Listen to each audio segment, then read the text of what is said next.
Seguimos en el FIL TV y la información nos posiciona ahora en el Congreso de la Nación, en el Parlamento, Cámara Alta, Cámara de Senadores. El oficialismo celebró el avance, la aprobación de la ley bases, y sobre ese tema y otros más es que vamos a conversar con la próxima invitada vía Zoom. Así es, estamos en contacto con Gabriela Brouwer de Koning, diputada nacional por la UCR. Gabriela, buenas tardes, ¿nos escuchás? ¿Cómo estás? Gracias por el contacto y bueno, a partir del diálogo que vamos a mantener con la legisladora, vamos a conocer distintas reflexiones sobre el rol de la oposición, esta oposición dialoguista que fue fundamental para el avance del oficialismo con respecto a esta ley bases, una suerte de guía, de hoja de ruta para el gobierno de Javier Milei, la primera normativa sancionada a favor del Ejecutivo. Así es, y una actuación también importante del senador Martín Lustó, presidente del UCR. Gabriela, ¿nos escuchás?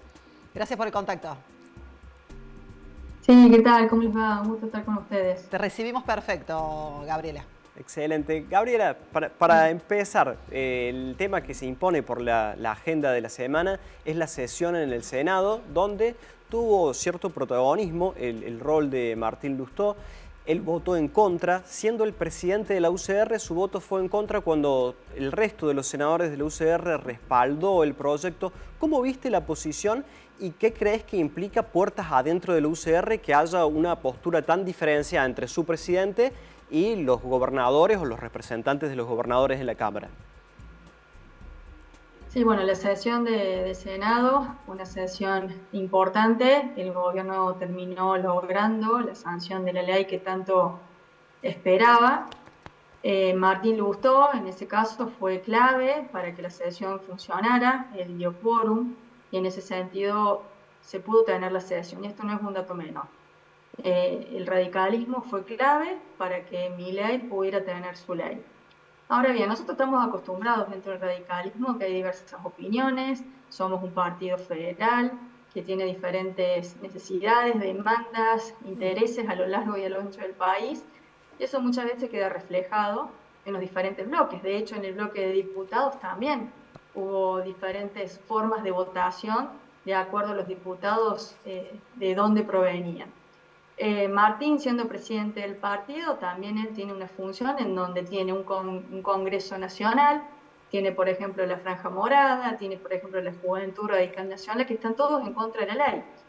Entonces, en este sentido, creo que es respetable el hecho de pensar distinto, pero lo que yo sí rescato de Martín es que él tuvo una actitud constructiva. Él no fue por la oposición sola, sino que él presentó su propio dictamen, un dictamen muy estudiado, un dictamen que para él era una ley mejor, y la puso a consideración. Yo creo que eso tienen que hacer los legisladores, tienen que aportar, tienen que construir. En algunos temas coincidió, como coincidió el bloque en sí, en otros disintió, pero él fue muy claro con sus convicciones y con su trabajo, que es lo que los legisladores deben hacer. Y te vuelvo a repetir, en el bloque de diputados también tenemos la misma situación y es muy respetable y la comprendemos porque también pasa una realidad. Tenemos a veces legisladores que tienen una referencia de un gobernador, tienen referencia de muchos intendentes. Entonces eso también juega a la hora de analizar cómo uno canaliza su voto. Gabriela, ¿pensás creo que en ese sentido sí, el radicalismo sigue fuerte y queremos potenciar nuestro perfil a lo largo y lo ancho del país? Gabriela, ¿se puede pensar en una alianza entre Lustó y el kirchnerismo? ¿Y cómo se puede sostener un presidente del Partido Radical con esta postura tan distinta a casi toda la Unión Cívica Radical? ¿Qué crees vos? ¿Cuál es tu mirada en ese sentido? Mira, Martín Lustó fue elegido por el Congreso partidario, fue elegido por los afiliados, tiene su legitimidad.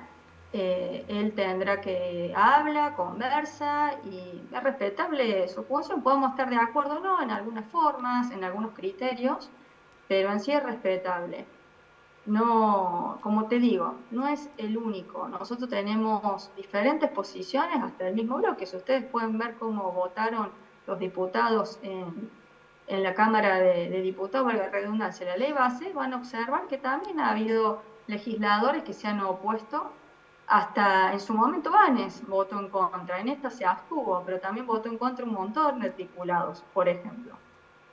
Gabriela, hay un sector del radicalismo que plantea que tal como salió la ley bases de senadores no se puede tocar allí en diputados. ¿Cuál es tu mirada al respecto? ¿Se debe considerar el proyecto original de diputados o el modificado en senadores? Bien, el procedimiento es que una vez que la Cámara Revisora modifica las leyes, ya sea los puede aceptar como está el texto en la Cámara original o bien revisar y modificar. Nosotros podemos insistir con nuestro texto inicial. Ahora, hay una situación que hay que analizar y por supuesto que estamos nosotros con constitucionalistas, estamos pidiendo asesoramiento porque hubo temas en la ley bases del Senado que ni siquiera fueron parte del texto, que se suprimieron, que fueron rechazadas totalmente por la Cámara del Senado.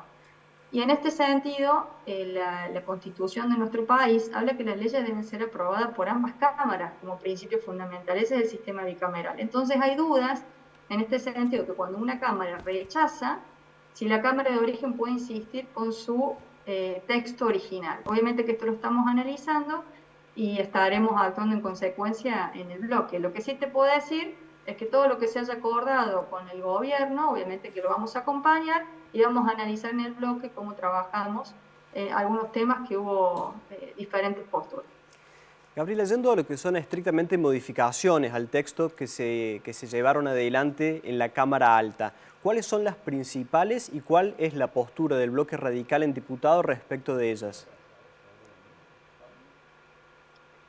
Bueno, acá hubo varios temas que se trabajaron, todo lo que es la declaración de emergencia, las facultades delegadas, la incorporación de algunos organismos que se quisieron proteger, hubo cambios en el RIGI. La verdad que hubo un trabajo también interesante y de aporte, que lo veo positivo, y que nosotros en ese sentido vamos a estar acompañando esas modificaciones. Es un tema que por supuesto es incipiente, estamos estudiándolo, estamos viendo las votaciones cómo fueron, porque también hay que analizar cómo fueron las mayorías, porque también eso va a incidir en cuanto a las mayorías que necesita la Cámara de Diputados para insistir o no en el texto original, y eso está, por supuesto, en un debate que tenemos que hacer en el interior de nuestro bloque. Pero en principio hemos visto con muy buenos ojos los aportes que se han realizado. En el caso del blanqueo, por ejemplo, incorporaron hasta más limitaciones.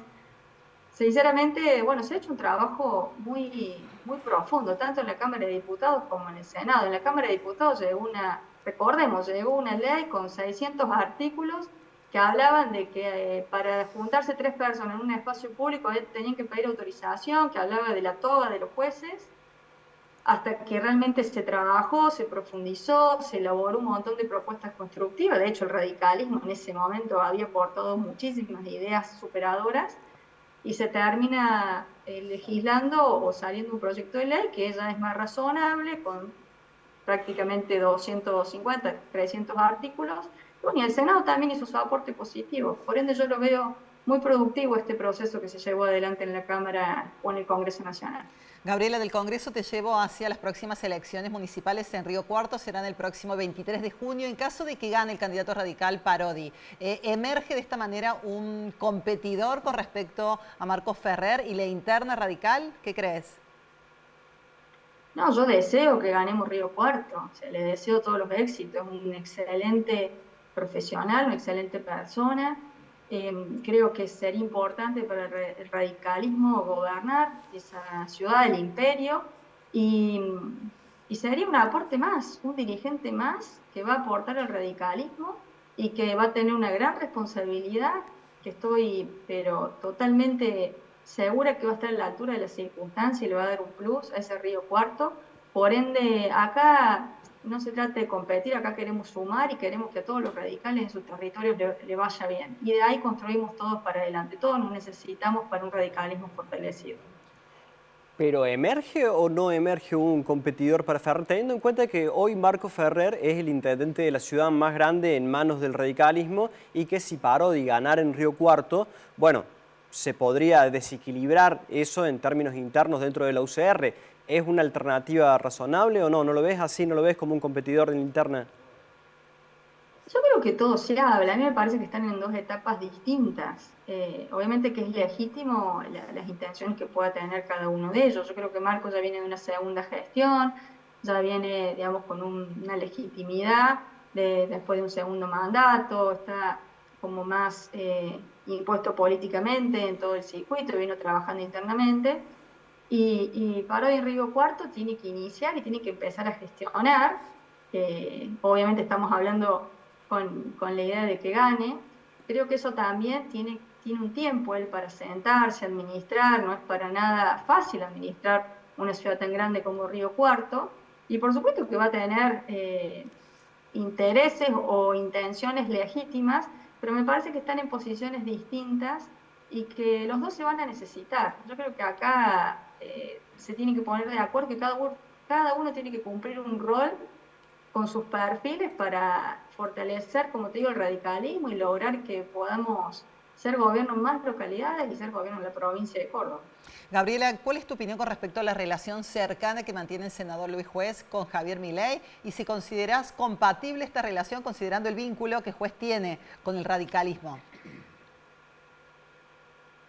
Nosotros tenemos un frente en el cual está compuesto por distintos partidos y esos partidos a veces circunstancialmente pueden estar de acuerdo en ciertos temas, en otros no. No me parece mal que Juez tenga un buen vínculo, él considera o tiene un criterio que es respetable desde el radicalismo. Nosotros también hemos llevado adelante un apoyo, esto de tratar de que pueda lograrse los instrumentos legales que el gobierno pide, obviamente tratando de darle nuestro aporte constructivo, de que sea más razonable, pero a nivel provincial eso no está cambiando nuestra unión y nuestro trabajo en conjunto. De hecho, en la legislatura están muy unidos y trabajando de manera como el interbloque, trabajando fuertemente para controlar el gobierno provincial y también para aportar nuevas ideas. Gabriela, muchas gracias. Te hacemos una última pregunta cortita y nos tenemos que ir al corte ya. Recién mencionabas que Ferrer está en su segundo mandato al frente de la ciudad de Río Tercero. Vos también sos una referente de Río Tercero. ¿Te gustaría competir por la municipalidad o ves tu futuro político en una continuidad dentro de la Cámara de Diputados? Yo soy una persona que trabajo en equipo y donde pueda ser funcional, donde pueda ser útil, allí voy a estar. Con el tema de la intendencia de Río Tercero, quien está en política generalmente le gustaría que sus ciudadanos elijan en algún rol, pero sinceramente no es un objetivo que me desvela. Yo estoy trabajando ahora para los argentinos dentro de un partido político y por supuesto que me encantaría que mi partido sea el que pueda seguir gobernando muchas localidades y deseo gobernar Córdoba y tratar de tener un presidente radical. En eso tenemos que trabajar y en eso me voy a sumar. Muchísimas gracias, Gabriela. Ha sido muy amable como siempre con este espacio. Gracias a ustedes, ha sido un gusto. Y de una Gabriela a otra Gabriela. Así es, vamos a escuchar ahora el informe económico de nuestra compañera Gabriela Orilia. No alcanzaron a pasar 10 horas desde la sanción en el Senado, con los votos justos, pero fue una victoria para el oficialismo de la ley bases, que Guillermo Franco volvió a liderar las negociaciones, esta vez con los diputados dialoguistas. ¿Para qué? Para insistir en algunos aspectos que le interesan fundamentalmente al presidente Milei, como son las reformas de ganancias y de bienes personales que en el Senado no lograron los votos necesarios. A partir de ahora, el gobierno se encamina a negociar para que diputados puedan insistir en la versión original. Con ganancias pasó un tema muy particular. Los senadores, que responden a gobernadores en líneas generales porque representan a las provincias, votaron en contra una medida que podía mejorar la situación económico-financiera de las provincias. ¿Por qué?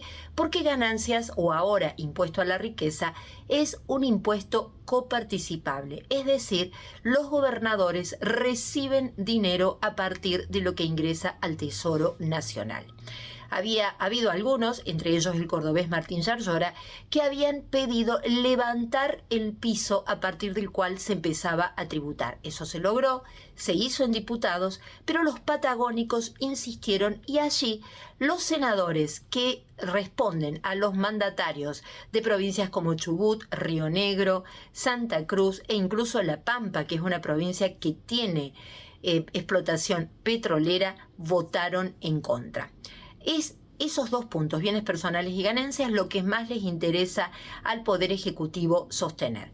De ahora en adelante, ¿qué es lo que va a pasar? Básicamente la mira está puesta en la capacidad de gestión. Ya tiene el presidente Javier Milei la ley que pedía, la herramienta. Le toca ahora gestionar. Es uno de los puntos donde más le ha costado y le cuesta al gobierno nacional. Demostrar capacidad de hacer. Guillermo Francos está ocupando la jefatura de gabinete, pero también es todavía ministro del Interior porque sigue cumpliendo esa función. Es quien está tratando de arreglar los problemas que hay en otras carteras. Se requiere un reordenamiento. ¿Habrá un relanzamiento del gobierno? El gobierno también tiene que empezar a atender otras necesidades de la ciudadanía. Ya no alcanza solo con hablar de casta y bajar la inflación, que le dio una buena noticia en mayo con el índice más bajo desde enero de hace 3 años. Ahí estaba entonces el análisis político de Gabriela Origlia. Por supuesto, el hecho trascendental de la semana ha sido la aprobación de la Ley Bases, la primera normativa en estos 6 meses de gestión del referente del Ejecutivo Nacional. Así es, nosotros nos vamos a un nuevo corte y ya volvemos. Dale.